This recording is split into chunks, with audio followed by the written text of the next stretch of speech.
Hello बच्चों, तो कैसे हैं आप सब लोग। यार मैं उम्मीद करता हूँ आप बहुत ही ज्यादा बेहतरीन होंगे और जो आपकी पढ़ाई है वो सुपर से ऊपर लेवल की चल रही होगी। तो जैसा कि आपको पता है आपके नीट एग्जाम में बचे हैं अब सिर्फ 7 मंथ बच्चा। तो जिस सपने के लिए आपने इंतजार करा था अब वो जो है सिर्फ 7 महीने आपसे दूर है, यानी कि आपका डॉक्टर बनने का सपना, आपका मेडिकल कॉलेज में जाने का सपना सिर्फ और सिर्फ 7 महीने दूर है। और अब इसी 7 मंथ की स्ट्रेटेजी मैं आपके साथ लेके आया हूं।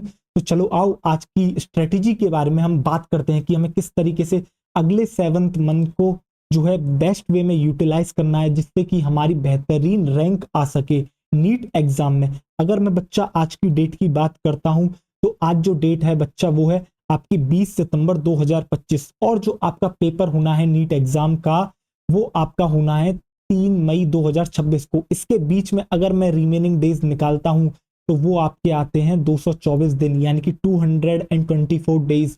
तो बच्चा आपके पास 224 दिन हैं और 224 दिन मोर देन सफिशिएंट हैं। आप जो है बहुत बेहतरीन रिजल्ट लेके आ सकते हो। अगर कोई बच्चा अपनी एमबीबीएस में सीट लाना चाहता है वो बच्चा एमबीबीएस में आराम से अपनी सीट लेके आ सकता है। इसके अलावा अगर कोई बच्चा बेहतरीन रैंक लाना चाहता है तो उसकी रैंक भी बहुत बेहतरीन आ सकती है। ठीक, यहाँ हम सभी बच्चों के लिए बात कर रहे होंगे, चाहे बच्चा फ्रेशर हो, चाहे वो फर्स्ट टाइम ड्रॉपर हो, चाहे वो सेकंड टाइम ड्रॉपर हो।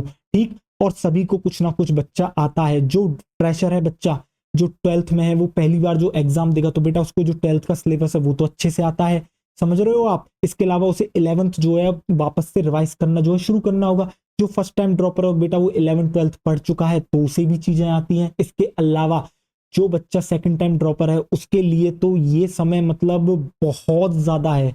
ठीक, तो अब जो है अब हम स्ट्रेटेजी के बारे में बात करना शुरू करते हैं। मैं इससे पहले स्ट्रेटेजी की बात करूं, आपको सबसे पहले अपने आप से एक सवाल पूछना होगा बच्चों। वो सवाल ये होगा, why you start NEET preparation. भैया तुमने नीट की तैयारी क्यों शुरू करी थी, क्या क्या अचीव करना चाहते थे नीट की प्रिपरेशन शुरू करके। तो आपका एक ही गोल था बच्चा, वो था डॉक्टर बनना, अपने माता पिता को प्राउड फील कराना, अपना अपने इस समाज के लिए कुछ ना कुछ कंट्रीब्यूट करना, लोगों की मदद करना। क्या यही वो बेसिक एम था जिसके साथ आपने शुरुआत करी थी। हाँ, इसके अलावा आपको फेम मिलेगा, बिल्कुल मिलेगा। आप जितने बेहतरीन डॉक्टर होंगे उतना ही बेहतरीन लोग आपका बच्चा सम्मान करेंगे। आपके पास पैसा होगा, आपके पास सारी चीजें होंगी। ये तो आपके पर्सनल गोल हो गए। इसके अलावा माँ बाप की नज़र में आपकी अलग ही शान होगी। जब उनसे आके कोई रिश्तेदार पूछेगा कि आपका बेटा क्या करता है तो वो बताएंगे, या फिर आपकी बेटी क्या करती है, जब वो अपने आप से बोलेंगे कि भैया मेरा बेटा तो डॉक्टर है, मेरी बेटी तो डॉक्टर है, तो सोचो उनके मन में कितना उत्साह होगा। तो क्या आपको लगता है कि क्या आपको डिमोटिवेट होना चाहिए, क्या छोटी छोटी चीजों से आपको हार मान लेनी चाहिए। बिल्कुल आपको हार नहीं माननी चाहिए। छोटी छोटी परेशानियों से आपको हमेशा बड़े गोल के बारे में सोचना चाहिए। और बड़ा गोल ये है कि भैया हमने शुरुआत क्यों करी थी। हमने शुरुआत इसलिए करी थी क्योंकि हमें डॉक्टर बनना था, हमें अपने माँ बाप को प्राउड फील कराना था, हमें अपने पर्सनल गोल्स को तो अचीव करना ही करना था। इसके साथ साथ हमें अपने समाज के लिए भी बहुत कुछ करना है। अगर ये चीजें अगर आप अपने दिमाग में रखोगे तो आप कभी भी जो है अपने गोल से भटकोगे नहीं, अपने रास्ते पे चलोगे और अपनी मंजिल को जो है बच्चों आप क्या कर लोगे, अचीव कर लोगे। तो अब मुझे नहीं लगता है कि आपको डिमोटिवेशन होगी। ठीक, और अब आपको जो है एक काम करना है भैया, एक कॉपी लेनी है, ठीक है। तो ना उस कॉपी का पहले पेज पे आपको डॉक्टर लिखना है और उसके आगे डैश। अभी मैंने यहाँ पर डैश लिखा है, आप जो है यहाँ पर नाम लिख लोगे। जैसे कि मैं मान लेता हूं किसी बच्चे का नाम मोहित है, ठीक, तो डॉक्टर मोहित। तो मैंने यहाँ पर क्या लिख दिया, डॉक्टर मोहित। और मैं सरनेम मान लेता हूँ, चलो मैं यहाँ पे मान लेता हूँ गोयल, ठीक, डॉक्टर मोहित गोयल। तो अब बच्चा ये आपको लिख लेना है और उस कॉपी को आप जब खोल के देखोगे, ये कॉपी मैं किस लिए बनवा रहा हूँ बच्चा, इसके अंदर आप जो अगले 7 महीने के अंदर जो भी चीजें रिवाइज करोगे आप उसके अंदर अपना डेली का प्लानर बनाओगे। भैया मुझे ये चीजें रिवाइज करनी है, मंथली उसके अंदर प्लानर होगा। उसके अंदर आपकी जो है ये चीजें होंगी, भैया मैं बार बार कहाँ मिस्टेक कर रहा हूँ, मेरे टेस्ट में नंबर क्यों कम हो रहे हैं, ये सारी सारी चीजें उस कॉपी में होंगी। बट जो उस कॉपी का पहला पेज होगा उसके अंदर डॉक्टर डैश लिखा होगा, जिसके अंदर आप अपना नाम लिखोगे और आप देखोगे कि भैया 7 महीने बाद जब नीट का एग्जाम होगा और जब मैं 3 मई को एग्जाम दे के निकलूंगा एग्जाम सेंटर से, तो मुझे पता होगा कि भैया मैं डॉक्टर बन गया हूं, मुझे कोई भी रोक नहीं पाएगा अब डॉक्टर बनने से। क्यों, क्योंकि हम सबको पता होता है कि हमारा पेपर कितना बेहतरीन गया है। तो ये लिख लेना है और कभी भी आप डिमोटिवेट अब इससे नहीं होगे। ठीक, चलो आओ देखो। अब जो है देखो, संघर्ष ही जीवन का सार है, इसके बिना कोई सफलता नहीं मिलती। तो आपको हमेशा एक बात याद रखनी है कि भैया ऐसा नहीं है नीट ही टफ है, भैया कोई और कैटेगरी में चले जाओ, यूपीएससी को देख लो। आप किसी भी एग्जाम को देख लो या फिर आप जनरल जिंदगी में देख लो, अगर आप आज अपने माँ बाप से जाके पूछोगे क्या आपका जीवन बढ़िया चल रहा है, वो कहेंगे हाँ बढ़िया चल रहा है। जब आप उनसे पूछोगे क्या कोई जीवन में संघर्ष है, क्या कोई समस्या है, तो वो कहेंगे हाँ समस्या है।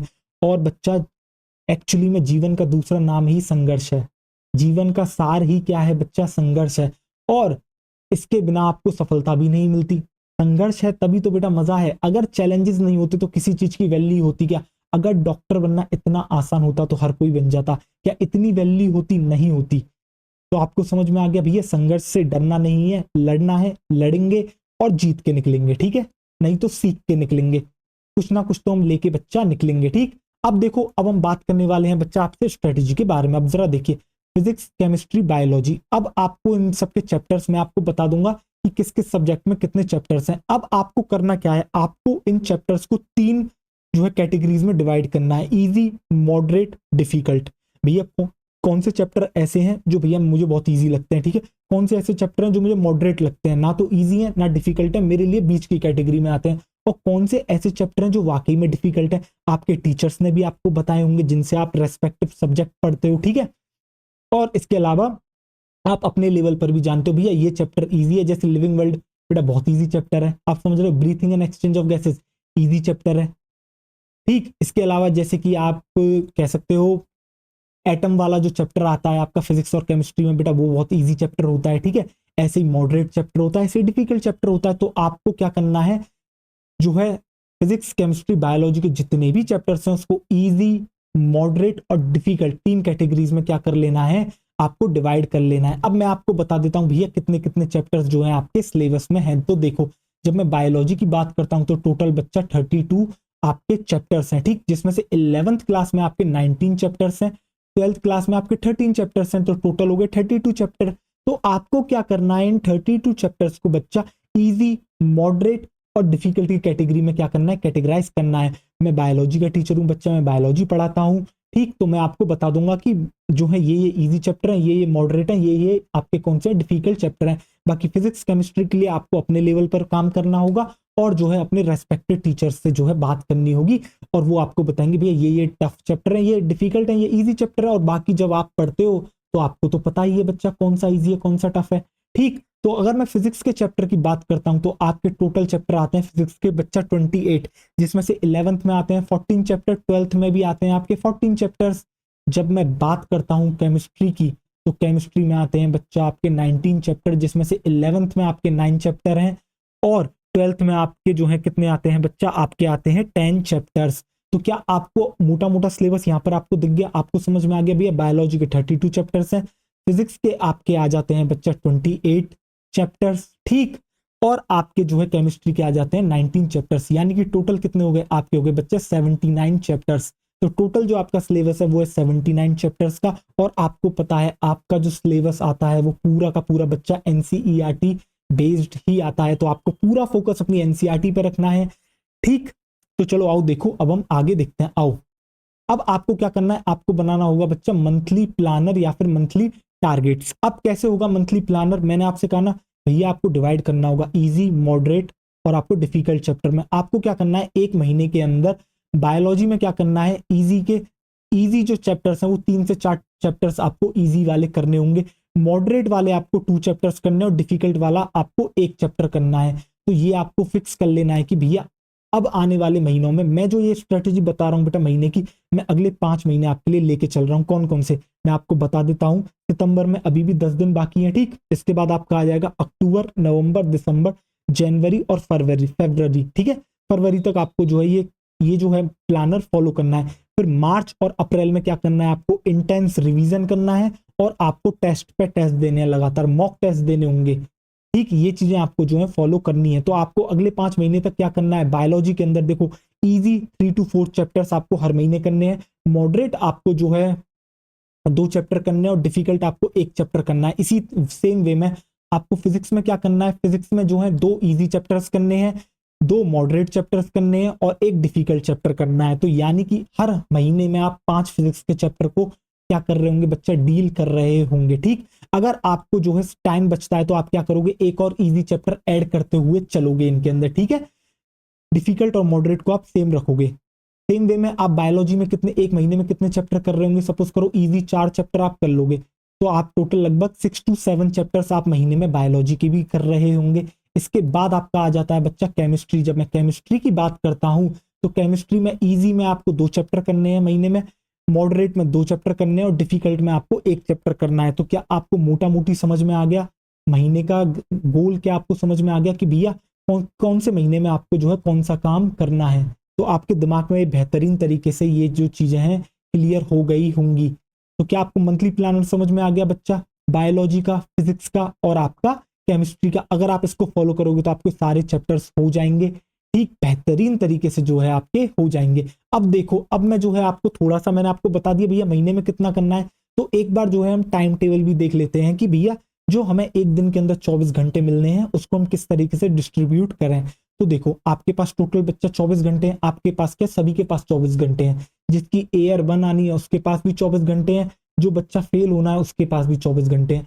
फर्क इतना होता है भैया, जो एयर 1 लेके आता है वो उन 24 घंटों को इतना बेहतरीन तरीके से यूटिलाइज करता है कि वो मैक्सिमम आउटपुट निकालता है, ठीक है। और जो बच्चा फेल होने वाला है भैया वो तो बर्बादी कर रहा है, वो तो पबजी खेल रहा है, ठीक है। देखो आ जाओ, अब आपको करना क्या भैया, 24 घंटे में से मैं मान के चलता हूँ 6 घंटे जो है आप सोते होंगे। बेटा 6 घंटे की नींद मोर देन इनफ है। मेरा तो ऑल्दो ये मानना है कि भैया 5 घंटे से जो ऊपर सोता है ना वो भी बहुत ज्यादा इनफ है, ठीक है। ऐसा कुछ फर्क नहीं पड़ता। उल्टा अगर आप ज्यादा स्लीप लेते हो 8 1 घंटे की, तो आपके सिर में एक्चुअली में दर्द हो सकता है, ठीक है। तो आपको लगभग मैं मान के चलता हूं ऑन एन एवरेज एक बच्चा जो है 6 घंटे की स्लीप लेता है। फिर मैं मान के चलता हूं भैया या तो वो ऑनलाइन बैचेस में पढ़ रहा है, या वो यूट्यूब पे पढ़ रहा है, या फिर वो जो है फिजिकल क्लासेस लेने जा रहा है यानी कि ऑफलाइन सेंटर्स में पढ़ रहा है। तो भैया उसके लगभग मैं मान लेता हूँ बेटा 6 आवर्स की क्लासेस या फिर उसके लेक्चर्स हो गए, मैं मान लेता हूँ 2 2 आवर ईच, ठीक है। इसके अलावा 6 घंटे की आपकी क्लासेस हो गई, 6 घंटे आप सो लिए तो 12 घंटे आपके दिन के जा चुके हैं। इसके बाद आता है बच्चा 6 घंटे आपको करनी है सेल्फ स्टडी, जिसमें से फिजिक्स को आपको 2 घंटे देने हैं, केमिस्ट्री को 2 घंटे देने हैं, बायोलॉजी को भी आपको क्या करना है बच्चा 2 घंटे देने हैं। अब आपको ये जो टाइम टेबल है ना, आपको इस तरीके से इसको सेग्रीगेट करना होगा कि भैया फिजिक्स के अंदर जो नया चैप्टर चल रहा है, जो आपकी कोचिंग में चल रहा है, मुझे आज उतना उसका उतना हिस्सा रिवाइज करना है, ठीक है। जो है मुझे पुराने का कौन सा देखना है, मुझे उसका इतना हिस्सा याद करना है, और जो है आगे आने वाला कोई भी चैप्टर टेस्ट में आने वाला है मुझे उसका रिवाइज करना है। तो ये तो आपको अपने पर्सनल लेवल पे सेग्रीगेट करना होगा। आपको अपना मतलब, मैं यार किसी की सपोज करो एफिशिएंसी इतनी बेहतरीन है कि भैया वो 1 घंटे में ही रिवाइज कर लेता है किसी की पूरे के पूरे चैप्टर को, तो कोई बच्चा ऐसा हो सकता है जिसको 1.5 घंटा लगता हो, ठीक। आपको समझ में आ गया। तो आपको इस तरीके से डिवाइड कर लेना है, और संडे को आपको स्पेशली बहुत बेहतरीन तरीके से इस्तेमाल करना होगा। संडे को लगभग आपको 10 से 11 घंटे की सेल्फ स्टडी करनी है, क्योंकि संडे को आपके क्लास लेक्चर्स तो नहीं होते, ठीक। बाकी बचे कुछ 6 घंटे में आप क्या करोगे बच्चों, बाकी बचे कुछ 6 घंटे में आप अदर वर्क करोगे। अदर वर्क में क्या आ गया भैया, आप खाना भी खाओगे, आप जो है अपने घर से शायद कोचिंग भी जाओगे। अगर आप घर से कोचिंग नहीं जाते तो आपका काफी समय इसमें बच जाएगा, अगर आप ऑनलाइन लेक्चर लेते हो, ठीक है। बाकी आपका काम है आप जिसके अंदर आप थोड़ा बहुत खेल भी सकते हो। और मेरा मानना है कि सभी बच्चों को कम से कम 30 मिनट के लिए फिजिकल वर्कआउट करना चाहिए, या तो वो साइकिल चलाना हो सकता है, या फिर वो बैडमिंटन हो सकता है। भैया क्रिकेट फ्रिकेट मत खेलना, क्रिकेट में मत पड़ना, क्रिकेट लंबा होता है और ज्यादा इन्वॉल्व हो गए ना तो बेटा खेलते रह जाओगे। अब ये समय नहीं रहा है खेलने का, आपको प्रॉपर जो है डेडिकेट करना होगा अपना 1 1 मिनट पढ़ाई के लिए, ठीक है। तो आपको समझ में आ गया, वर्कआउट आपको इसमें इंक्लूड करना ही करना है। अब मैं बात करता हूं फिजिक्स की स्ट्रेटेजी के बारे में बच्चों। तो देखो सुनो, सबसे पहले तो आपको क्या करना है, आपको बनाने हैं फॉर्मूला शीट। आपको हर चैप्टर की बनानी होगी बच्चा, क्या, formula sheet. Make formula sheet of every chapter. तो आपको क्या करना है बच्चा, हर चैप्टर की जो है फॉर्मूला शीट बनानी है। यानी कि कोई भी आपका फिजिक्स में चैप्टर है, आपको क्या करना है, आपको जो है 4 से 5 पेज लेने हैं, उसके अंदर सारे के सारे फॉर्मूले लेके आने हैं, सारे के सारे उसमें कंसेप्ट लेके आने हैं। और जब आप इन सब की सारे चैप्टर्स के शॉर्ट नोट्स और फॉर्मूला शीट आप जब बना लोगे, तब आपको क्या करना है, उसके बाद आपको जो क्लास में आपके टीचर ने जो क्वेश्चंस कराए, क्लास नोट्स के क्वेश्चन करने, इसके अलावा वो जो आपको डेली प्रैक्टिस पेपर देते हैं, डीपीपीस देते हैं, या फिर आपको एक साथ वो जो है एक चैप्टर के 150 से 200 क्वेश्चन दे देते हैं, यानी कि जो शीट देते हैं बच्चा क्वेश्चन सॉल्व करने वाली, वो आपको सॉल्व करनी है। और बच्चा पिछले 5 to 7 ईयर्स, देखो मैं इसमें लिख देता हूं लास्ट 5 ईयर्स, तो आपको जो है लास्ट 5 ईयर्स के जो है क्या करने हैं, आपको पीवाईक्यूज करने हैं, तो लास्ट 5 ईयर के बच्चा आपको पीवाईक्यूज करने हैं। जब आप बेटा फॉर्मूला शीट बना लोगे, उसको बहुत बेहतरीन तरीके से रिवाइज कर लोगे, क्लास नोट्स के क्वेश्चन कर लोगे, डीपीपीस कर लोगे, पीवाईक्यूज कर लोगे, तो आपके 35 प्लस क्वेश्चन तो बहुत आराम से बन रहे होंगे। उल्टा मैं ये भी कह सकता हूँ बच्चा फॉर्मूला शीट कर ली और फॉर्मूला शीट और कंसेप्ट के बेसिस पे आपने एक एक क्वेश्चन लगा लिया ना, फिर भी आप जो है फिजिक्स के पेपर में नीट में 30 प्लस क्वेश्चंस बना ले जाओगे। पर अगर आपने ये सारा कुछ फॉलो कर लिया तो बेटा 40 प्लस क्वेश्चंस तो कहीं भी नहीं जा रहे, समझ रहे हो? 40 प्लस क्वेश्चंस तो आप करके ही आओगे। अब कोई बच्चे के मन में ये डाउट आएगा सर लास्ट ईयर जो है पेपर जो है ऐसा आया था, ऐसा आया था, ऐसा आया था। नहीं बच्चा, इस साल पेपर काफी अच्छा आएगा और पिछली साल भी ऐसा कोई एनसीईआरटी से बाहर नहीं आया था। लगभग बेटा 95% जो पेपर था ना वो आपका एनसीईआरटी से था, 5% ही तो बाहर से था। और कट ऑफ गिरी तो सबके लिए गिरी, पर्सनली आपके लिए तो नहीं गिरी। तो आप अगर ये सारी चीजें फॉलो कर लोगे ना तो आपके 35 प्लस क्वेश्चंस बहुत इजीली जो है बन रहे होंगे। अब जब मैं बात करता हूं केमिस्ट्री की स्ट्रेटेजी के बारे में बच्चा, तो केमिस्ट्री में देख आपको पता है फिजिकल केमिस्ट्री होती है, इनऑर्गेनिक केमिस्ट्री और ऑर्गेनिक केमिस्ट्री। तो फिजिकल केमिस्ट्री में सेम स्ट्रेटेजी फॉलो करनी है जैसी आपने फिजिक्स में करी। क्या करना है बच्चा, फॉर्मूला शीट बनानी है आपको, जो है शॉर्ट उसके नोट्स बनाने हैं, सारे के सारे कंसेप्ट लेके आने हैं 4 to 5 पेजेस के अंदर। उसके बाद आप क्लास नोट्स के क्वेश्चंस करोगे, उसके बाद डीपीपीस करोगे या फिर जो आपको शीट मिली है उसको चैप्टर की वो आप सॉल्व करोगे और पीवाईक्यूज आप सॉल्व करोगे लास्ट 5 ईयर के। जब आप ये सारी चीजें कर लोगे तो लगभग जो 10 से 11 से 12 क्वेश्चन जो आपके आते हैं बच्चा किसके, फिजिकल केमिस्ट्री के, आपके नीट के पेपर में, वो सारे के सारे आपसे बन रहे होंगे। कोई भी क्वेश्चन आपकी नजरों से बाहर नहीं जाएगा। अगर आप बात करते हैं ऑर्गेनिक और इनऑर्गेनिक केमिस्ट्री की स्ट्रेटेजी के बारे में, तो भैया इसके अंदर आपको एनसीईआरटी पढ़नी होगी, प्लस आपको जो टीचर ने आपके क्लास नोट्स कराए उन पे आपको हैवीली जो है ध्यान देना होगा।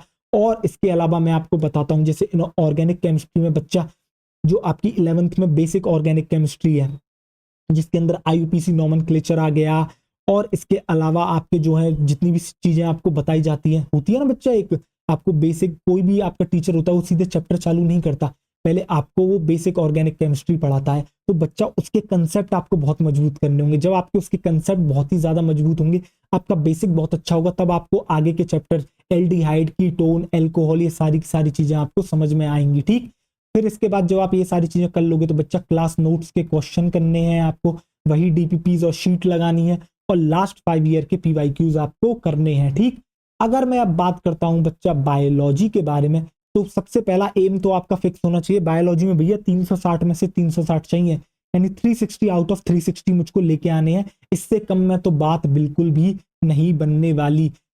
एनसीईआरटी रीड करनी है 5 to 6 टाइम्स बेटा, ये तो मिनिमम है, कम से कम 5 से 6 बार एनसीईआरटी आपको करनी ही करनी है। एक बार टीचर ने आपके नोट्स करा लिए, आपको अच्छे से करने हैं। मैं भी आपको पढ़ा रहा हूँ बायोलॉजी ऑनलाइन, बेहतरीन कंसेप्ट दिए जा रहे हैं, कोटा लेवल का आपको पढ़ाया जा रहा है, क्वेश्चन भी एंड में मैं कराऊंगा, वन शॉट सीरीज भी मैं लूंगा, सारी चीजें कराऊंगा। बस आपको बच्चा मुझे फॉलो करना होगा और आपका हाथ पकड़ के आपकी मंजिल तक छोड़ के आऊंगा। ठीक, तो आपको एनसीईआरटी को रीड करना है बच्चा 5 to 6 टाइम्स, ये तो मिनिमम है, कम से कम 5 से 6 बार तो आपको रीड करना ही है एनसीईआरटी को। जिसकी बच्चा कमांड एनसीईआरटी पे बहुत बेहतरीन होगी वो 360 आउट ऑफ 360 लेके आने वाला है, और जिसके 360 आउट ऑफ 360 आ रहे हैं बच्चा बायोलॉजी के अंदर, और जिसकी केमिस्ट्री बहुत मजबूत है, उसका तो बेटा रैंक कोई नहीं रोक सकता। ठीक है, फिजिक्स देखो क्या करना है फिर आपको, जब आप एनसीईआरटी रीड कर लोगे भैया क्वेश्चन शीट करनी है, यानी कि जो आपके टीचर ने क्वेश्चन शीट दी होगी वो आपको सॉल्व करनी है, डीपीपी सॉल्व करनी है और पीवाईक्यूज सॉल्व करने हैं। बायोलॉजी में आप जो है लगभग बेटा 7 to 8 ईयर्स तक के पीवाईक्यूज में आप पीछे जा सकते हो, बट जो आपके आउट ऑफ एनसीईआरटी चीजें होंगी उसमें आपको ज्यादा मूड नहीं मानना है, प्योरली स्टिक करना है एनसीईआरटी को। और जो आपको टीचर बता रहा है भैया ये चीज थोड़ी एक्स्ट्रा जो पढ़नी है, जैसे कि मैं अपने जब नोट्स कराता हूँ बच्चा, क्लासेस जो आपकी ऑनलाइन लेता हूँ, मुझे पता है कि भैया कितना बाहर का पढ़ाना है, मैं उतना ही पढ़ाता हूँ, मैं उससे बाहर कतई नहीं जाता हूँ। तो जितनी मैं जितना बच्चे के लिए गाइडलाइन बना रहा हूँ कि भैया ये वो बाउंड्री है जिसे तुझे क्रॉस नहीं करना है, तो तुझे क्रॉस नहीं करना है। ठीक, देख आजा चल, बाकी पीवाईक्यू सीवाईक्यू सारी चीजें मैं कराऊंगा। अब देख जरा ले लेते हैं थोड़ा सा कस्प, किस चीज का, मैंने सारे चैप्टर्स लिखे हैं, कौन से इजी हैं, कौन से मॉडरेट हैं, कौन से डिफिकल्ट हैं आपके लिए बेटा। ये बच्चे टू बच्चा ये वेरी कर सकता है। ठीक, बट एक जनरल तौर पे मैं बताऊं तो बेटा देख, द लिविंग वर्ल्ड कैसा चैप्टर है तेरा, इजी चैप्टर है। बायोलॉजिकल क्लासिफिकेशन बेटा तेरा मॉडरेट चैप्टर है, जबकि तेरा प्लांट किंगडम और एनिमल किंगडम जो है ना वो मैं तेरे डिफिकल्ट चैप्टर्स में काउंट करता हूँ। ठीक, मॉर्फोलॉजी ऑफ फ्लावरिंग प्लांट्स तेरा मॉडरेट चैप्टर है। एनाटॉमी ऑफ फ्लावरिंग प्लांट्स तेरा डिफिकल्ट चैप्टर है। स्ट्रक्चरल ऑर्गेनाइजेशन इन एनिमल्स तेरा बच्चा कैसा है, एक मॉडरेट चैप्टर है। जबकि cell the unit of life और बायोमोलिक्यूल्स तेरा कैसा है, एक मॉडरेट चैप्टर है। Cell cycle and cell division बेटा डिफिकल्ट चैप्टर है, क्योंकि कंसेप्ट भर भर के हैं। अगर आपको कंसेप्ट नहीं आते होंगे, और बच्चा जिसको सेल साइकिल सेल डिवीजन नहीं आता, जिसको cell the unit of life नहीं आता, उसके लिए तो बायोलॉजी वैसे भी बहुत ज्यादा मुश्किल हो जाती है। बहुत बेसिक चैप्टर्स हैं, सबको आने चाहिए। ठीक, मैंने बहुत बेहतरीन तरीके से पढ़ाए हैं। अगर आपके कंसेप्ट वीक हैं तो आप जाके इन चैप्टर्स को देखें, आपको मजा आ जाएगा, आपको समझ में आ जाएगा यार कि किस तरीके से cell cycle and cell division work करती है, आपकी एक सेल किस तरीके से डिवाइड करती है। ठीक, फोटोसिंथेसिस इन हायर प्लांट्स और रेस्पिरेशन इन प्लांट्स कैसे हैं बच्चा, दोनों के दोनों डिफिकल्ट चैप्टर्स हैं। कंसेप्ट काफी है और बहुत बेहतरीन चैप्टर्स हैं। ठीक, तो ये मैं इनको डिफिकल्ट में काउंट करता हूं। जबकि बात करता हूं मैं प्लांट ग्रोथ एंड डेवलपमेंट की, मैं इसको मॉडरेट चैप्टर मानता हूं। अब आ जाती है बारी आपकी बच्चा ह्यूमन फिजियोलॉजी की। तो breathing and exchange of gases, body fluids and circulation, excretory product and there elimination और लोकोमोशन एंड मूवमेंट आपके हैं इजी चैप्टर्स। मैंने ये सारे पढ़ा रखे हैं। अगर आपको किसी भी कंसेप्ट में कहीं भी दिक्कत आती है तो आपको वहां जाना है मेरे लेक्चर्स में, और आपको जो है वहां सारी की सारी चीजें मिल जाएंगी। ठीक, न्यूरल कंट्रोल एंड कोऑर्डिनेशन और केमिकल कोऑर्डिनेशन इंटीग्रेशन को बच्चा मैं मानता हूं मॉडरेट चैप्टर्स। ठीक, अगर अगर जो है आपके जो है बच्चा न्यूरल कंट्रोल एंड कोऑर्डिनेशन में से आप जानते हो आपका स्पाइनल कॉर्ड हट गया, आपका जो है क्या कहते हैं सेंसरी ऑर्गन्स हट गया, अगर वो होते तो बच्चा ये डिफिकल्ट चैप्टर में काउंट करा जाता था पहले। बट अब ये चैप्टर जो है आपका कैसा हो चुका है, मॉडरेट हो चुका है। तो क्या आपको पता लग गया बच्चा कौन से चैप्टर्स आपके ईजी हैं, कौन से चैप्टर्स आपके मॉडरेट हैं। ये मैंने आपको बायोलॉजी के लिए जो है सेग्रीगेट करके दे दिए। क्यों? क्योंकि बेटा मैं बायोलॉजी का टीचर हूं, तो मुझे पता है कि बच्चे को किस चैप्टर में जो है कहाँ कहाँ कैसी कैसी समस्याएं जो हैं आपकी आती हैं। ठीक, तो चलो आओ देखो। अब देखो जरा ध्यान से, क्लास 12th पे आ जाते हैं। तो भैया सेक्सुअल रिप्रोडक्शन फ्लावरिंग प्लांट्स और ह्यूमन रिप्रोडक्शन को मैं मानता हूं मॉडरेट में। कोई ह्यूमन रिप्रोडक्शन को बच्चा इजी चैप्टर भी मान सकता है। ठीक, रिप्रोडक्टिव हेल्थ बेटा एक इजी चैप्टर है। Principle of inheritance and variation, molecular basis of inheritance और इवोल्यूशन, बेटा ये जो पूरी की पूरी यूनिट है जेनेटिक्स एंड इवोल्यूशन बहुत डिफिकल्ट है। और जो है आपको बहुत, जब आप बेटा क्लास में लेक्चर्स लेते हो इसके, आपको बहुत ध्यान के साथ सुनना होगा, आपको एक एक कंसेप्ट समझना होगा, क्योंकि अगर आपका एक कंसेप्ट इधर से उधर हुआ ना, आपकी बैंड बच जाएगी। बेटा ये जो यूनिट है ना पूरी की पूरी जेनेटिक्स एंड इवोल्यूशन, मैं भी ये पढ़ाऊंगा अभी। ठीक है, इतना बेहतरीन तरीके से पढ़ाऊंगा, बिल्कुल बेस से उठा के एकदम टॉप लेवल पर लेके जाऊंगा, एक एक क्वेश्चन कराऊंगा आपको। डिफिकल्ट यूनिट है। ठीक, इसके बाद जब मैं बात करता हूं बेटा ह्यूमन हेल्थ एंड डिसीज की और माइक्रोब्स इन ह्यूमन वेलफेयर की, इजी यूनिट है, आराम से आपको होना चाहिए। Biotechnology principle and processes, biotechnology and its application, बेटा मॉडरेट और डिफिकल्ट के बीच में मैं इसको मानता हूं। ठीक, बाकी बेटा इकोलॉजी में पूरी की पूरी यूनिट को मैं इजी मानता हूं, चाहे ऑर्गेनिज्म में पॉपुलेशन हो, इकोसिस्टम चैप्टर हो, चाहे फिर आपका बायोडाइवर्सिटी एंड कंजर्वेशन चैप्टर हो, ये जो है आपकी पूरी की पूरी इजी है। अब जरा देखो होता क्या है बच्चा, कुछ चैप्टर आपके ऐसे होते हैं हर सब्जेक्ट में जो कि एक दूसरे से कनेक्ट करते हैं। जैसे कि बायोटेक्नोलॉजी में, अगर आपने बायोटेक्नोलॉजी में प्रिंसिपल एंड प्रोसेसेस नहीं पढ़ा तो आपको एप्लीकेशन समझ में नहीं आएंगी। आप समझ रहे हो, आपको अगर प्रिंसिपल एंड प्रोसेसेस आता है तो आपको एप्लीकेशन बहुत बेहतरीन तरीके से समझ में आएगी। अगर आपको cell the unit of life आता है तो आपको सेल साइकिल बहुत आसानी से समझ में आएगा। ठीक है, और अगर आपको ये दोनों चैप्टर आते हैं तो आपको बाकी जो आपकी जो बायोलॉजी है वो आपको काफी अच्छे से समझ में आएगी। तो कुछ चैप्टर्स ऐसे होते हैं जो बच्चे एक दूसरे से लिंक करते हैं। ठीक, अब आपको जो है बेटा एक रूटीन फॉलो करना है। रूटीन क्या है, सबसे पहले तो आपको कोई चैप्टर आपने स्टडी करा, उसके बाद आप क्या करोगे, उसको बच्चा रिवाइज करोगे, उसके बाद आप उसका टेस्ट दोगे, और फिर उस टेस्ट को आप क्या करोगे, एनालाइज करोगे, और फिर आप अपनी गलतियां लिखोगे कि भैया ये जो क्वेश्चन था मेरा इसलिए गलत हुआ, मैंने जल्दबाजी में गलत करा, मैंने पढ़ गलत लिया, यानी कि ह्यूमन एरर। एक होता भैया मेरा कंसेप्ट ही बेकार था, आता तो था पर मैं सोच कुछ और रहा था तो मेरा कंसेप्ट ही गलत था। एक था भैया मुझे पता ही नहीं पड़ा ये क्वेश्चन ही क्या पूछ रहा था। तो इस तरीके से आपको कैटेगराइज करना होगा, एनालाइज करना होगा, उस कॉपी के अंदर लिखना होगा जिसके अंदर आपने डॉक्टर मोहित गोयल लिखा है या फिर डॉक्टर डैश लिखा है, डैश के अंदर आपने अपना नाम लिखा है। तो उस कॉपी के अंदर आपको एक एक चीज नोट करनी है, भैया अगले 7 महीने में ये चीज चल रही है मेरे साथ। आप समझ रहे हो, आपको स्टडी करना है, रिवाइज करना है, टेस्ट देना है, एनालाइज करना है। जब ये सारी की सारी चीजें चलेंगी ना आपकी, बेटा कोई भी आपका जो है सिलेक्शन नहीं रोक पाएगा, रैंक नहीं रोक पाएगा। ठीक, देखो अब आपको करना क्या है बच्चा, सबसे पहले तो इन 7 महीने, अगले आने वाले 7 महीनों में आपको take care of your health. भैया अपनी हेल्थ का बहुत ज्यादा ख्याल रखना है। अगर कहीं भी तबीयत बिगड़ी तो बेटा 10-15 दिन ऊपर नीचे हो जाएंगे, 10-15 दिन ऊपर नीचे होने से पूरा शेड्यूल बिगड़ जाएगा। आपके ऊपर जो है मानसिक तनाव बढ़ने लगेगा, आपके ऊपर प्रेशर बढ़ने लगेगा कि भैया जो मैं चाहता था वो नहीं हो पा रहा है। इस चक्कर में डिमोटिवेशन होने लगेगी और जैसे ही डिमोटिवेशन होने लगेगी, जितना आपको आता है वो भी आपके दिमाग से निकलने लगेगा और डर के मारे आप अगला कदम नहीं बढ़ा पाओगे, आगे के चैप्टर्स आप रिवाइज नहीं कर पाओगे। तो सबसे पहले अपनी तबीयत को नहीं बिगाड़ना है, ठीक, जो है अपनी तबीयत का सबसे ज्यादा ख्याल रखना है। फिर बच्चा दूसरी चीज ये, डोंट टेक लीव्स, भैया कोई भी छुट्टी वुट्टी नहीं मनानी, अब हो गया, जितनी छुट्टी थी ले ली, अब इसके अलावा बेटा कोई भी छुट्टी नहीं लेनी, हो गया जितना था। कोई कहता है दोस्त आजा चल घूमने चलते हैं, नहीं, कह देना भैया डॉक्टर बनूंगा उसके बाद घूमने चलूंगा, 3 मई को मुझे पेपर दे के आ जाने दे, फिर उसके बाद घूमेंगे भी, सारे त्योहार मनाएंगे। बेटा हर साल आता है होली, दिवाली, क्रिसमस, ईद, हर साल आता है, ऐसा नहीं है कि अभी लास्ट टाइम आ रहा है इसके बाद कभी नहीं आएगा, हर साल आएगा। कुछ नहीं, बस लगे रहना है। अगली जो मैंने लाइन लिखी है बहुत इंपॉर्टेंट है, अगले 7 महीने के लिए गायब हो जाओ। कोई भी पूछे मोहित कहाँ है, पता नहीं भैया मोहित कहाँ है, मोहित ने एक कमरे में अपने आप बंद है, बंद इन द सेंस मतलब बेटा आपको पढ़ाई करनी है, अच्छे वे में पढ़ाई करनी है, ठीक है। अब जो है आपको इसलिए एक्सरसाइज करना जरूरी है, ठीक है, आधा घंटा हर किसी को एक्सरसाइज करनी है। चाहे आप ऐसा कर सकते हो, आपके घर में स्टेयर्स होंगी तो आप सीढ़ी चढ़ो नीचे उतरो, सीढ़ी चढ़ो नीचे उतरो, क्योंकि जितना ज्यादा आपको पसीना आएगा उतना आपके साथ बेहतरीन होगा, समझ रहे हो, उतनी आपको डीमोटिवेशन कम लगेगी। अगर आप एक्सरसाइज नहीं करोगे और दिन भर कॉपी खोल के बैठे रहोगे तो बच्चा पागल हो जाओगे, दिमाग भी थक जाएगा। और समय समय पर ब्रेक लेना जरूरी है, अपने हिसाब से थोड़ा टाइम टेबल बनाओ, नहीं तो कुछ दिनों बाद मैं टाइम टेबल की भी वीडियो लेके आऊंगा, वो आप देख लेना, आपको टाइम टेबल बनाना भी अच्छे से आ जाएगा, ठीक। अब मेरी तरफ से मैं आपको क्या क्या रिसोर्सेज दे सकता हूं, तो देखो सबसे पहले तो मैं कंप्लीट सिलेबस कराने वाला हूं बायोलॉजी के लिए, यानी कि सारे के सारे लेक्चर्स। अब तक बेटा मैं काफी सारे चैप्टर्स करा चुका हूं, बाकी बचे कुछ चैप्टर्स भी कराऊंगा। मैं आपको ये भी बता देता हूं, मैं जो चैप्टर्स कराऊंगा बेटा कोटा लेवल का कंटेंट है, किसी से भी कंपेयर कर लेना, किसी भी कोचिंग के नोट्स उठा लेना, कहीं से भी कंपेयर कर लेना, मजाक नहीं कर रहा हूँ बेटा, फालतू भाषणबाजी करने नहीं आता यूट्यूब पर, ठीक है, बहुत लोग करते हैं, बहुत लोगों का चैनल ही इसलिए चल रहा है, ठीक है। मेरा ये मकसद नहीं है, मेरा मकसद बहुत क्लियर है, मेरा गोल बहुत क्लियर है, मैं पढ़ाने के लिए आया हूँ और मैं पढ़ाता हूँ, मैं सीरियस पढ़ाने वाला इंसान हूँ। अभी जो है कुछ समय पहले बेटा कुछ इंसिडेंट हमारी लाइफ में हुए जिस वजह से मैं जो है लेक्चर्स नहीं ले पाया, मुझे पता है मुझे अंदर कितना गिल्ट महसूस होता है उसके लिए, but at the same time मुझे वो काम करना भी जरूरी था फैमिली के लिए, समझ रहे हो आप। बेटा रेस्पॉन्सिबिलिटी उठानी होगी आपको अपने लिए, दूसरों के लिए, समझ रहे हो, अभी दूसरों के लिए तो छोड़ो, अपने लिए रेस्पॉन्सिबिलिटी उठाओ।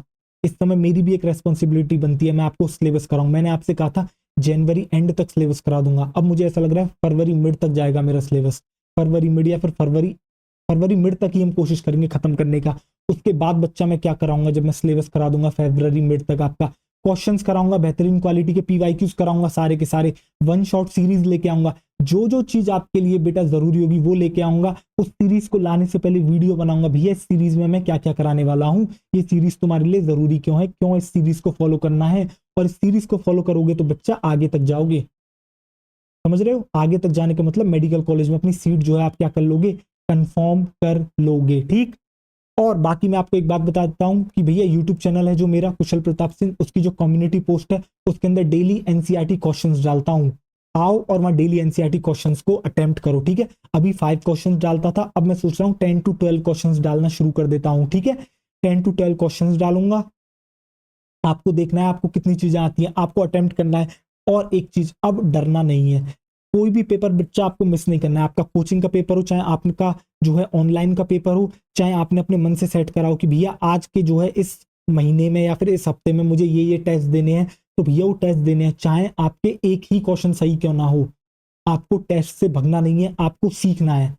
अब भगना बंद कर दो बस, और जिसने ये स्ट्रेटेजी फॉलो कर ली यकीन कर लेना नीट में आपका सिलेक्शन हो रहा है, ये मैं गारंटी देता हूं, चाहे मैं आपको साइन करके दे सकता हूं बच्चा, कि आपका जो है सिलेक्शन हो रहा है। और अगर आप मेरे नोट से बायोलॉजी पढ़ रहे हो तो आपका सिलेक्शन कहीं भी नहीं जा रहा है बेटा, जितने भी क्वेश्चंस हैं वो सारे के सारे नोट्स से ही आएंगे, ये मैं कहीं भी आपको लिख के दे सकता हूँ आज, ठीक। और मैं वीडियो भी बनाऊंगा 3 मई के बाद, जो 4 मई को ही बेटा वीडियो आ जाएगा मेरा कि भैया जो पढ़ाया वही आया, देख लेना चाहे, ठीक है। तो चलो बाय, टेक केयर, मिलता हूँ अगले लेक्चर में, तब तक अपना ढेर सारा ख्याल रखें, पढ़ाई करते रहें, ऑल द वेरी बेस्ट। और याद रखना जितना आगे का पढ़ना जरूरी है उतना ही रिवाइज करना भी जरूरी है, नहीं तो भैया पीछे का साफ होता रहेगा, कुछ नहीं मिलेगा, अंत में कुछ नहीं बचेगा आपके लिए, ठीक है। तो चलो अपना ख्याल रखो और पढ़ाई करते रहो।